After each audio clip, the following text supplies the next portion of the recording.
திரைப்பட தயாரிப்பாளர் ஞானவேல் ராஜா வீட்டு பணிப்பெண் தற்கொலை முயற்சியில் ஈடுபட்ட நிலையில் ஞானவேல் ராஜா அவரது மனைவி உட்பட 4 பேர் மீது புகார் அளிக்கப்பட்டுள்ளது. ஞானவேல் ராஜா இல்லத்தில் சில நாட்களுக்கு முன் தங்க நகைகள் திருடு போனதாக கூறப்படுகிறது. இது தொடர்பாக அவரது மனைவி நேகா சந்தேகத்தின் பேரில் வீட்டில் பணிபுரிந்த ஊழியர்கள் தினேஷ், அன்சாரி, லட்சுமி உள்ளிட்ட 4 பேரிடம் விசாரித்துள்ளார். இதையடுத்து மறுநாள் முதல் லட்சுமி பணியில் இருந்து விடைபெற்றுள்ளார். இந்நிலையில் நகைகள் திருட்டு மற்றும் வீட்டு பணியாளர்கள் மீது சந்தேகம் குறித்து காவல் நிலையத்தில் புகார் அளிக்கப்பட்டது. இதனையடுத்து குற்றம் சாட்டப்பட்டவர்களை போலீசார் காவல் நிலையத்திற்கு அழைத்து விசாரித்துள்ளனர். அந்த வகையில் லட்சுமியிடம் விசாரணை நடத்தப்பட்ட நிலையில் மீண்டும் விசாரணைக்கு வருமாறு போலீசார் தெரிவித்து அனுப்பியுள்ளனர். இதனால் மனமுடைந்த லட்சுமி வீட்டில் விஷம் அருந்தி தற்கொலைக்கு முயன்றுள்ளார். அவரது மகள் மற்றும் உறவினர்கள் அவரை மீட்டு ராயப்பேட்டை அரசு மருத்துவமனையில் சேர்த்துள்ளனர். இந்நிலையில் ஞானவேல் ராஜா, நேகா, ஊழியர்கள் தினேஷ், அன்சாரி மீது மாம்பலம் காவல் நிலையத்தில் லட்சுமியின் மகள் புகார் அளித்துள்ளார். ஞானவேல் ராஜா மற்றும் நேகா கொடுத்த அழுத்தத்தின் பேரில் அன்சாரி போனில் அழைத்து மிரட்டியதாக குற்றம் சாட்டியுள்ளார். எனவே 4 பேர் மீதும் உரிய நடவடிக்கை எடுக்க கோரி புகார் அளித்த நிலையில் இது தொடர்பாகவும் போலீசார் விசாரணை மேற்கொண்டுள்ளனர்.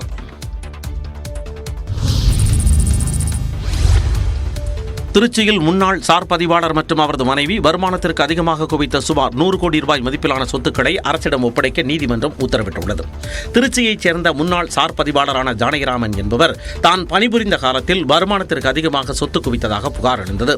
குறிப்பாக 1989 ஆண்டு முதல் 1993 ஆண்டு வரையிலான காலகட்டத்தில் துறையூர், உறையூர், முசிறி, அட்டுவம்பட்டி, வில்பட்டி, கொடைக்கானல் ஆகிய இடங்களில் பணியாற்றிய ஜானகிராமன் அவரது பெயரிலும் மனைவி வசந்தி பெயரிலும் வருமானத்திற்கு அதிகமாக சொத்து குவித்துள்ளார்.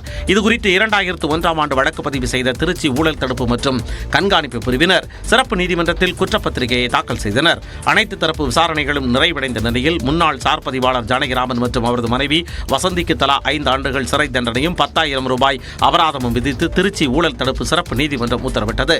மேலும் ஜானகிராமன் மற்றும் அவரது மனைவி பேரில் வருமானத்திற்கு அதிகமாக வாங்கி குவிக்கப்பட்ட சுமார் 100 கோடி ரூபாய் மதிப்பிலான சொத்துக்களை அரசிடம் ஒப்படைக்குமாறு நீதிபதி கார்த்திகேயன் ஆணையிட்டார்.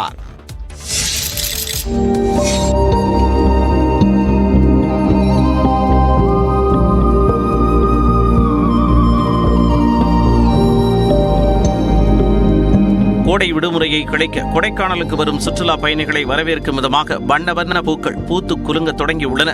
மலைகளின் இளவரசி என்று அழைக்கப்படும் கொடைக்கானலில் மே மாதம் சீசன் காலங்களாகும். இச்சமயம் வரும் சுற்றுலா பயணிகளை கவரும் வகையில் பிரைன் பூங்காவில் கோடை விழா மற்றும் மலர் கண்காட்சி ஆண்டுதோறும் நடத்தப்படுவது வழக்கம். அந்த வகையில் 61வது மலர் கண்காட்சிக்கான முன்னேற்பாடுகளை பூங்கா நிர்வாகம் முழுவீச்சில் மேற்கொண்டு வருகிறது. உதகை, பெங்களூரு, கொல்கத்தா, டெல்லி உள்ளிட்ட இடங்களில் இருந்து சுமார் 2.5 லட்சம் மலர் நாற்றுக்கள் வரவழைக்கப்பட்டு பூங்காவில் நடப்பட்ட நிலையில் தற்போது அவை பூத்து குலுங்க தொடங்கியுள்ளது. சால்வியா, பாப்பி, டெல்பினியம், ஆஸ்டர், மேரி கோல்டு, ஃபேன்சி வகைகள், பெட்டுனியா, குட்டை ரக சால்வியா, ரோஜாப்பூ வகைகள் உள்ளிட்டவை சுற்றுலா பயணிகளை பெரிதும் கவர்ந்தன. கண்களை கவரும் வகையில் பூத்துள்ள பூக்களை சுற்றுலா பயணிகள் புகைப்படங்கள் எடுத்து மகிழ்ந்தனர்.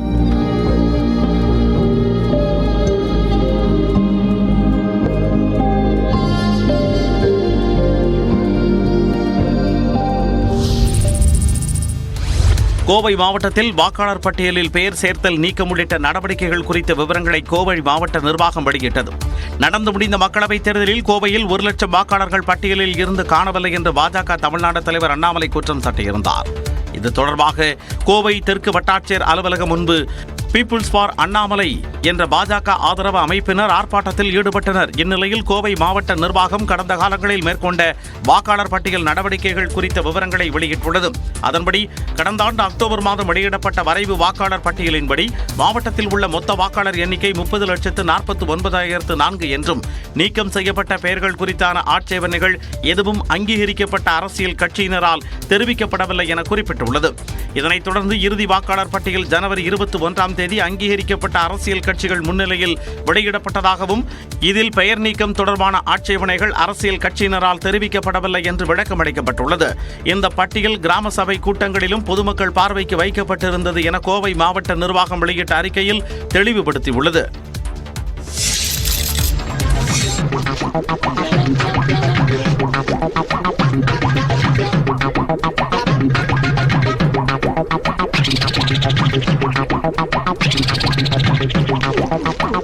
அடிக்கிற வெயிலுக்கு இதமாக காஞ்சிபுரத்தில் அதிமுக சார்பில் திறக்கப்பட்ட பழக்கடை 5 நிமிடங்களில் இருந்த இடம் தெரியாமல் காணாமல் போனது.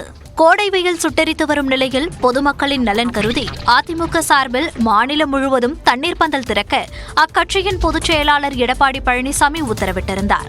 அதன்படி காஞ்சிபுரம் பேருந்து நிலையம் பகுதியில் அதிமுக முன்னாள் அமைச்சர் சோமசுந்தரம் ஏற்பாட்டில் தண்ணீர் பந்தல் அமைக்கப்பட்டது.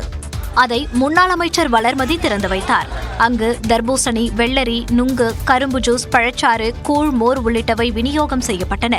பின்னர் பொதுமக்களுக்கு வளர்மதி கரும்பு ஜூஸ் போட்டுக் கொடுத்தார்.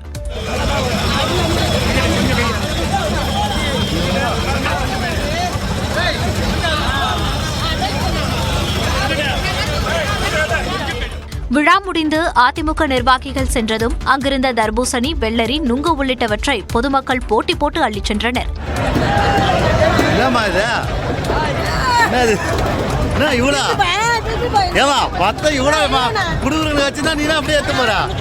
கையில் கிடைத்தவற்றை பைகளிலும் மடியிலும் பொதுமக்கள் வாரி எடுத்துச் சென்றனர்.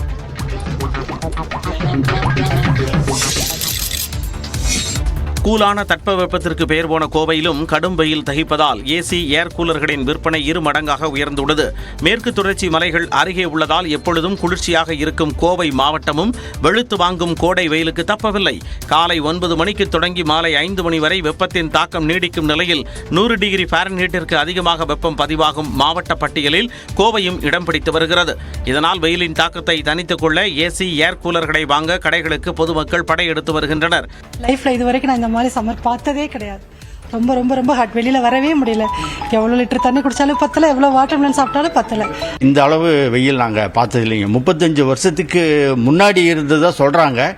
இப்போ அதை நாங்கள் அனுபவிச்சுட்டு இருக்கிறோம். ஒரே மாதத்தில் 40,000த்திற்கும் அதிகமான ஏசி விற்பனையாகி உள்ளதாக விற்பனையாளர்கள் தெரிவித்துள்ளனர். ஏர் கூலர் லாஸ்ட் இயரோட அதிகமாக தான் இருக்கு. ஏசி அதை விட அதிகமாக இருக்கு. தமிழ்நாட்டிலேயே ஏசி மற்றும் ஏர் கூலர் விற்பனையில் கோவை முன்னணியில் உள்ளது குறிப்பிடத்தக்கது.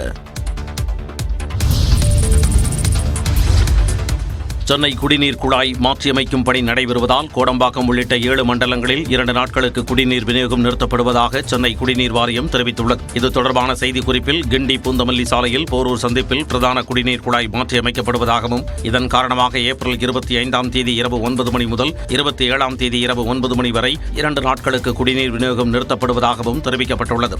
அம்பத்தூர், அண்ணாநகர், தேனாம்பேட்டை, கோடம்பாக்கம், வளசரவாக்கம், ஆலந்தூர் மற்றும் அடையார் ஆகிய மண்டலங்கள் மற்றும் தாம்பரம் மாநகராட்சிக்குட்பட்ட பல்லாவரம், பம்பல், அனகாபுத்தூர் பகுதிகளில் குடிநீர் விநியோகம் நிறுத்தப்படுகிறது. பொதுமக்கள் முன்னெச்சரிக்கையுடன் நீரை சேமித்து வைத்துக் கொள்ள வேண்டும் என்றும் குடிநீர் இணைப்பு இல்லாத பகுதிகளுக்கு குடிநீர் தொட்டிகள் மற்றும் திருநடைகளுக்கு லாரிகள் மூலமாக வழக்கம்போல் குடிநீர் வழங்கப்படும் எனவும் தெரிவிக்கப்பட்டுள்ளது.